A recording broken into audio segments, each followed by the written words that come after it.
بسم اللہ الرحمن الرحیم الحمد للہ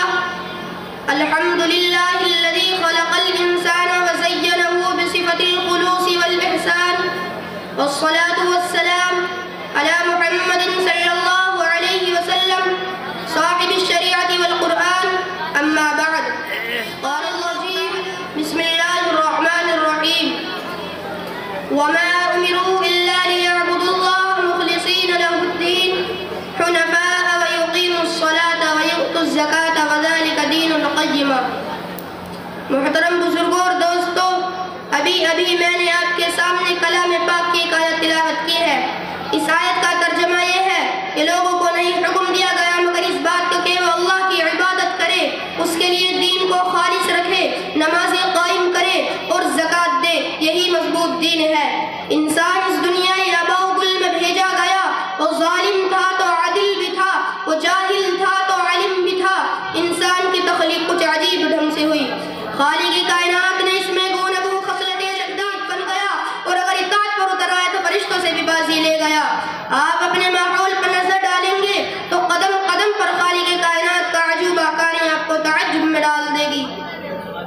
انسان کس طرح سے اللہ تعالیٰ کی خوشنودی حاصل کرتا ہے اور کس طرح نہیں، قرآن مجید میں اس سلسلے پر بہت کچھ کہا گیا ہے، اور اگر اس کا خلاصہ چند الفاظ میں ادا کیا جائے تو کہا جا سکتا ہے کہ اگر انسان اللہ تعالیٰ کے احکام پر عمل کرتا ہے تو رضا الہی کا مستحق ہے، اور اگر اس کے احکام پر عمل نہیں کرتا بلکہ دکھاوے کے لیے کرتا ہے تو اسے خدا تعالیٰ کی خوشنودی حاصل نہیں ہو سکتی۔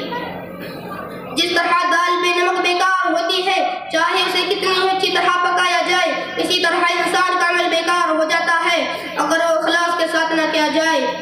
آپ سینکڑوں روزے رکھ جائیں، لاکھوں رکعت نماز پڑھ لیں، اپنا تمام مال غریبوں پر تقسیم کر دیں، مگر آپ کے دل میں اخلاص نہ ہو، تمام کام دکھاوے کے لیے کرتے ہو، اپنے کو مولوی، حافظ، حاجی، نمازی اور شریف آدمی کہلانے کے لیے کرتے ہو، اپنے ہرگز مقبول نہ ہوں گے۔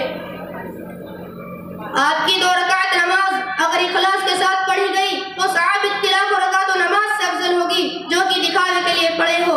آپ ایک پیسہ کسی محتاج کو دیتے ہو، خلوص قلب سے ہو، اس امیر کی دولت پر بھاری ہوگا جو لاکھوں روپے اپنی شہرت کے لیے بانٹ دے۔ الغرض میرے بھائیوں، یاد رکھو اخلاص اس کا ہے جو ہر جگہ چلتا ہے۔ شہرت کی غرض سے کوئی کام کرنا انسان کو وقتی شہرت تو بخشتا ہے لیکن دوامی کامیابی اس سے حاصل نہیں ہو سکتی۔ اگر آپ دوامی کامیابی حاصل کرنا چاہتے ہیں تو ہمیں چاہیے کہ خلوص دل سے دین کے کام کرے۔